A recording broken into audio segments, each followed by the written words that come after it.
Nagpatawag ako ng meeting ngayong gabi to put some matters to bed. Let's put all our differences behind us. Humihingi ako ng dispensa. If you don't want to shake hands and settle this like men, hindi kita mapipilit. Kung ano man ang mangyari pagkatapos nito, nasa sayo na yan. What's going on? Brando! Padre. Amba, just in time para tagpasin ng mga ulo ng mga ahas sa ating kapatiran. Mamaya kamatayan! May ginagawad ko sa iyo, Miguel. May ebidensya kaming magpapatunay na ikaw ang nagplanong papatayin sina Atty. Abra. Kapag buhay ang inutang, buhay din ang magiging kabayaran. Walang magalaw! Subukan niyo! Kahit na ito ang gawin mo, hindi ka makakalabas ng buhay dito. Hey!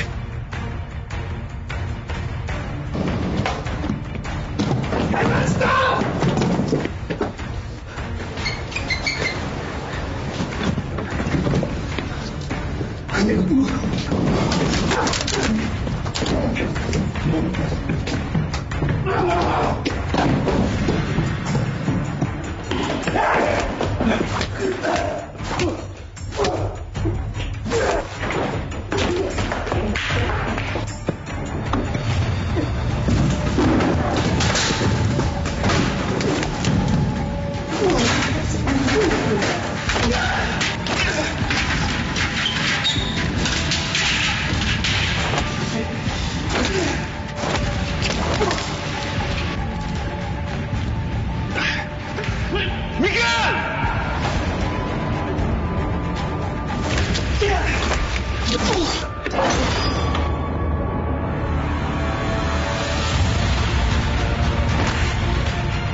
Tried to kill my son!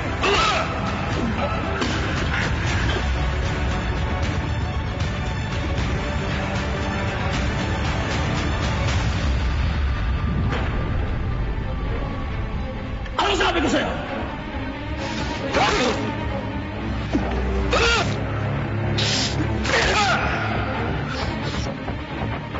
Gawa mo!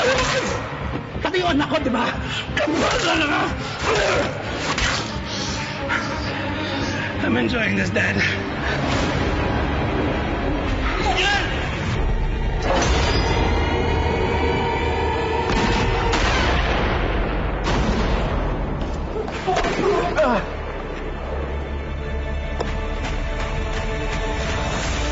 Dad? We have to go. San, go. Go! No, we have to go. You have to go! I'm not leaving you. Let's go. Listen to me. Itayo mo ulit ang pangalan ng mga Aguirre. Bawiin mo sa kanila ang lahat ng kinuha nila sa atin. You understand now? Go! Together now! No! Together now! When will you listen to me? For once in your life, listen to me! Go! Now! Dad, let's go! Go!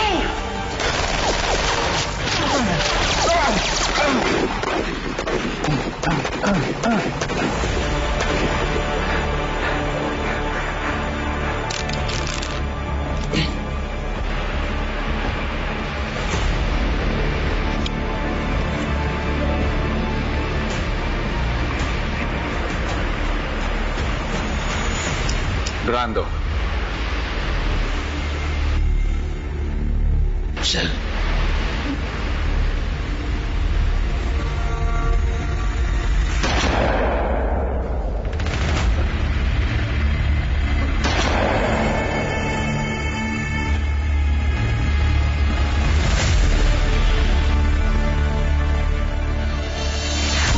Abra, mahal kita. Babawiin ko sila. Almost. Sa'yo, Abra.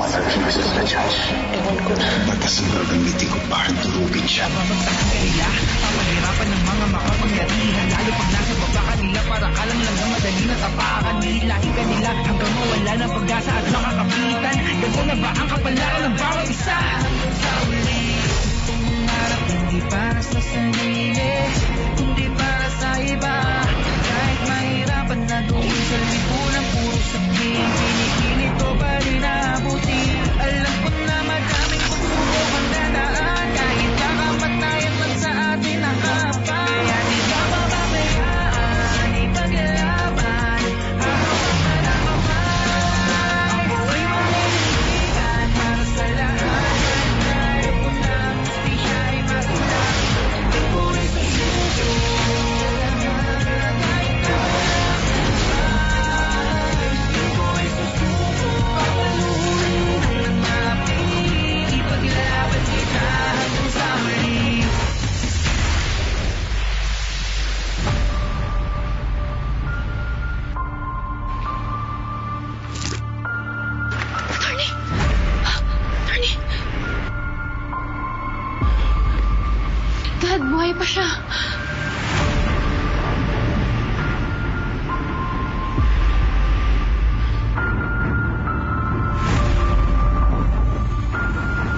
Nasaan si Dad?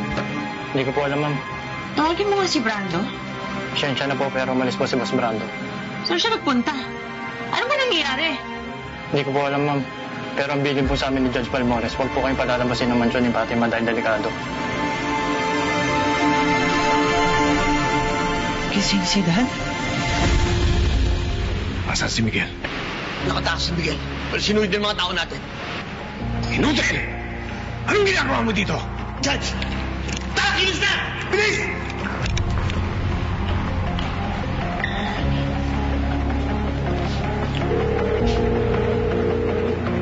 Norman, sumagot ka, please. Norman.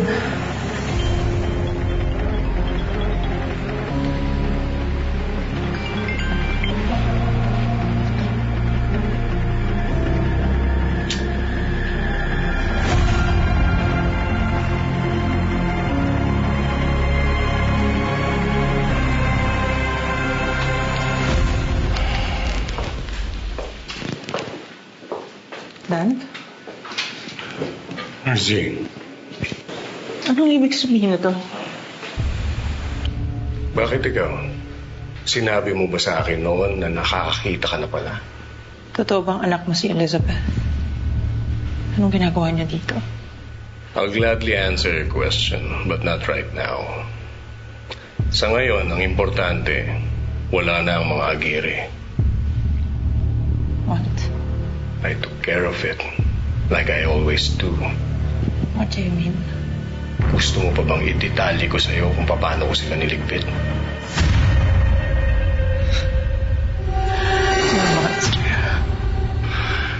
I'm not a monster, you know. Actually, I'm your savior. Dahil niligtas kita kay Miguel. Pagkatapos ng ginawa ko, yan pa igaganti mo sa akin. Wala ka utang na loob.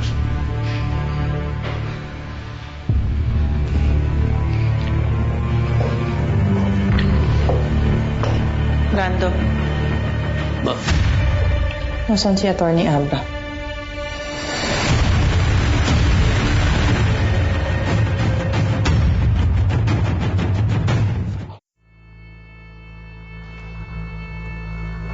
Rachel, ikaw na bahala kay Fatima. Please don't let her go anywhere near that. Lalasunin lang niya ang isip niya.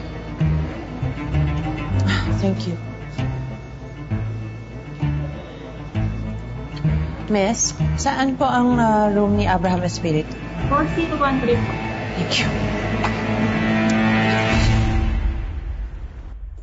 Ano, Obet? Nakipag-break na sa'yo yung imaginary girlfriend mo? Ay, grabe siya, oh. Ano to, personalan? Ay, seryoso tong kausap ko. Tsaka gusto lang kita i-inform na kami pa rin ang imaginary girlfriend ko. Patingin ko anong sinabi. Patingin. Oh, ba't ka chismoso? Patingin. Akin to. Uy, nag-text si Ma'am Mercy. Ano sabi? Basahin mo. Teka lang. Ano sabi? Maingay. Basa. Wait lang! Ang dami mong sinasabi. Hoy, ano Ano ba? ang sabi? Sabi.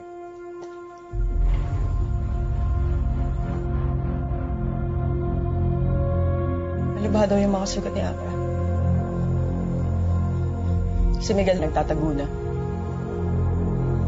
Kailangan ko pumunta ng ospital. Jen, hindi pwede. Alam mo namang associated ka kay Miguel, di ba? Wala akong pakialam. Kung gusto mo akong samahan, gawin mo. Pero hindi niyo ako mapipigilan na alis ako ngayon, pupunta ako ng ospital. Malma ka. Ganto na lang, Jane. Ipagpabukas na lang natin yung pagdalaw kay attorney. Ha? Wow! Tsaka, late na. Hindi na tayo papapasukin doon. Palamigin muna natin sitwasyon. Wow! Alam mo sa buong buhay mo, ngayon ka lang may sinabing tama. At ikaw, Jane, pwede ba? Ha? Umalma ka? Kasi diba ando naman si Ma'am Mercy? At sigurado ako, inaalagaan niya si Atty. Abra. Diba?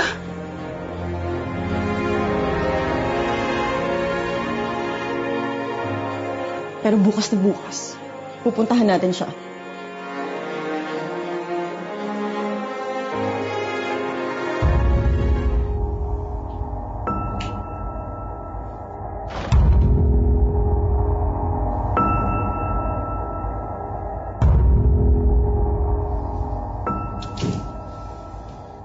ate.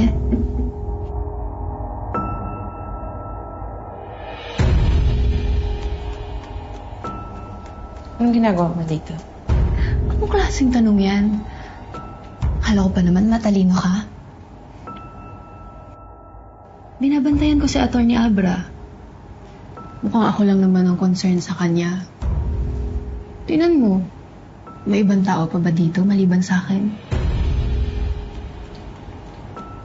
Eh ikaw, anong ginagawa mo dito? Andito ako para siguraduhin na maayos ang lagay niya. Mukhang may ibang tao naman palang concern sa kanya. And it seems, mas concerned pa sa asawa mong MIA. Missing in action.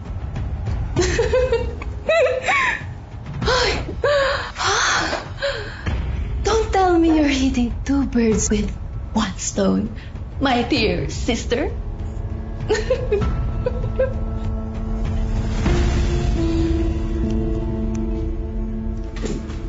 Nandito ako dahil malaki ang utang na loob ko sa kanya.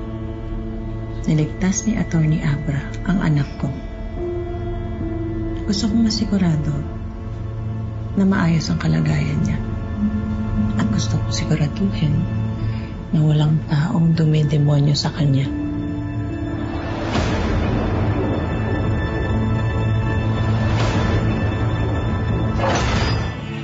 Ano ibig mong sabihin? What a question. Akala ko pa naman matalino ka.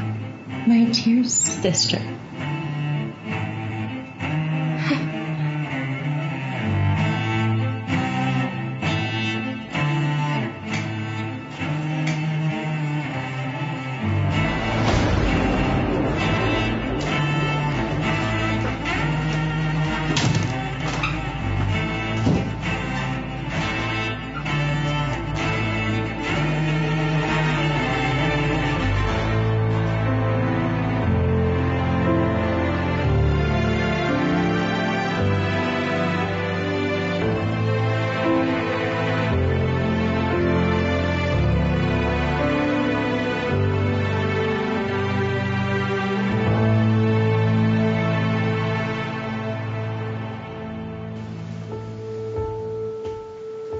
Tom.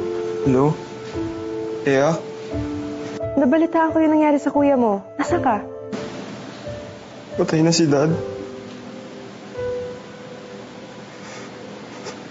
Wala na siya.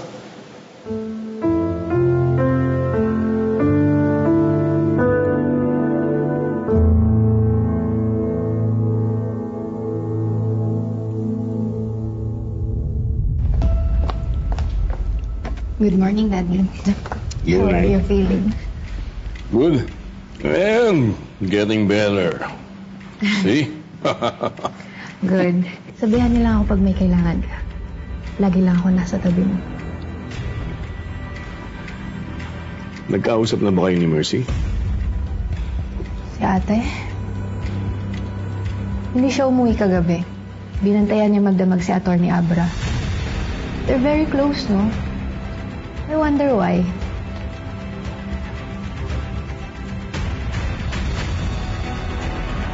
Dad, seryoso ako sa sinabi ko. Isama niyo ako sa lahat ng plano niyo.